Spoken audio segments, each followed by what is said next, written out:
Are you ready? Yeah. Okay. Close it. Oh.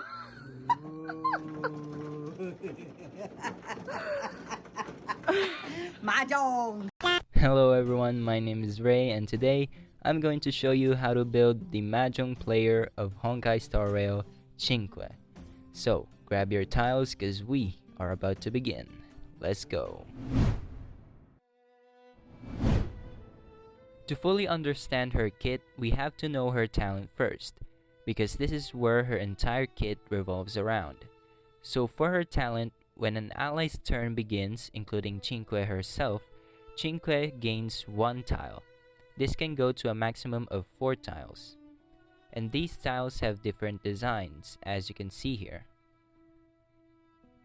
And these designs are called suits.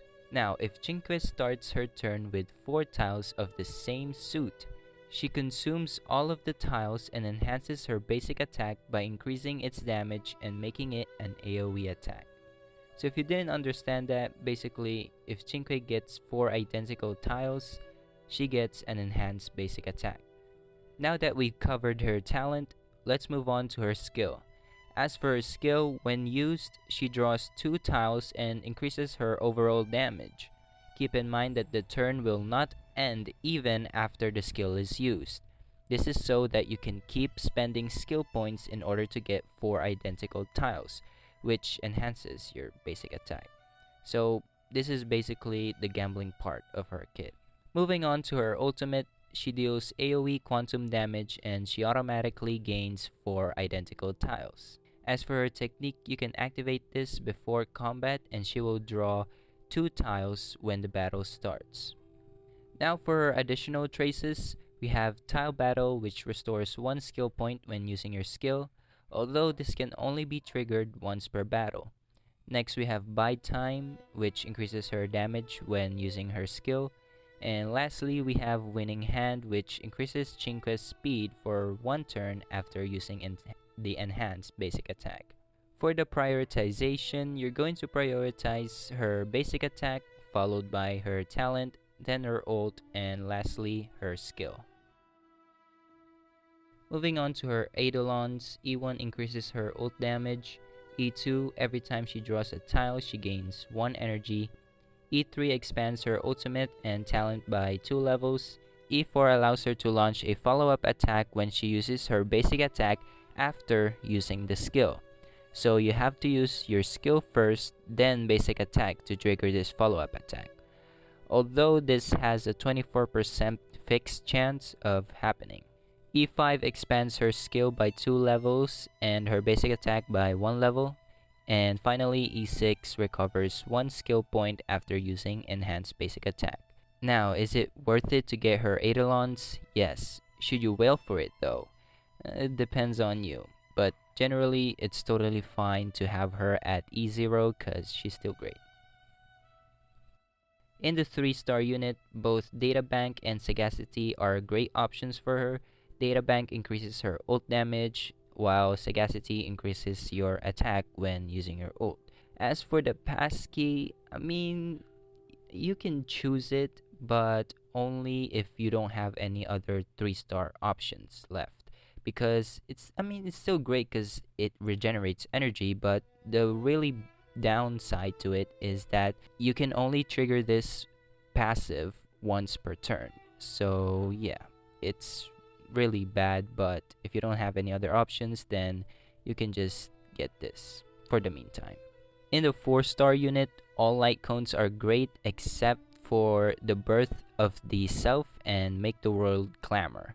Although if you're looking for the best one, Today is Another Peaceful Day is the best option for her. In a 4-star unit, you can get a total of 28% damage boost with its passive, but you can only obtain this in the battle pass. So if you don't have money, you can stick with the Seriousness of Breakfast or Genius's Repose.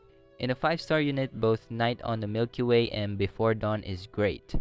Although you're not gonna get the best out of Before Dawn because it also increases follow-up attack, which QINGQUE doesn't have until you have her at E4. But even if you do have her at E4, the chances are still little to get a follow-up attack. So just keep that in mind.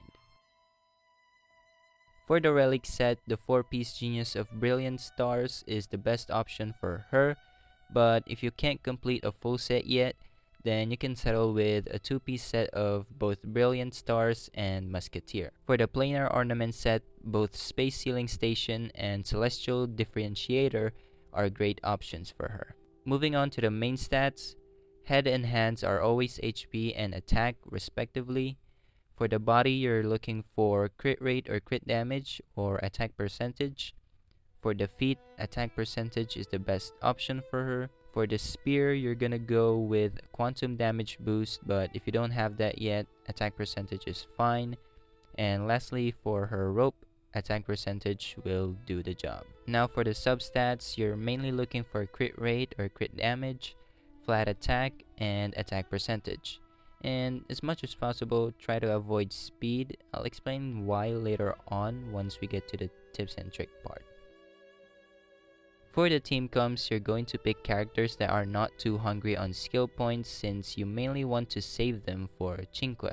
So the characters that are great with her are Arlan, since he doesn't use any skill points at all, Tingyun, since her buff does last for 2 turns, so you're not gonna be using her skill that much, and lastly, any of the abundance characters, since you're not going to use heals that much as well.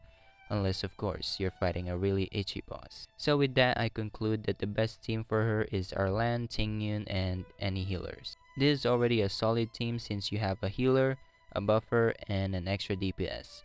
However, obviously, you're gonna have to adjust according to the enemy's weaknesses, so this team might change.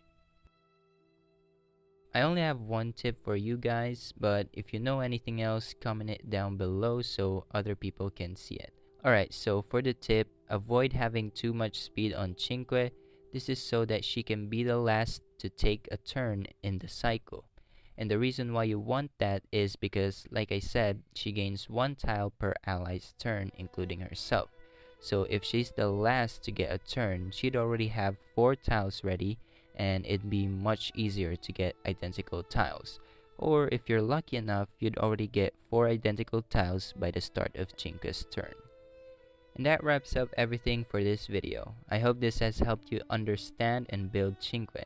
Before I go, I want to say, if you're still hesitant to build her, I'd recommend you try, because she might be a gamble, but the payoff is really great, trust me. Anyway, thank you all so much for watching, and I'll see you next time. Peace.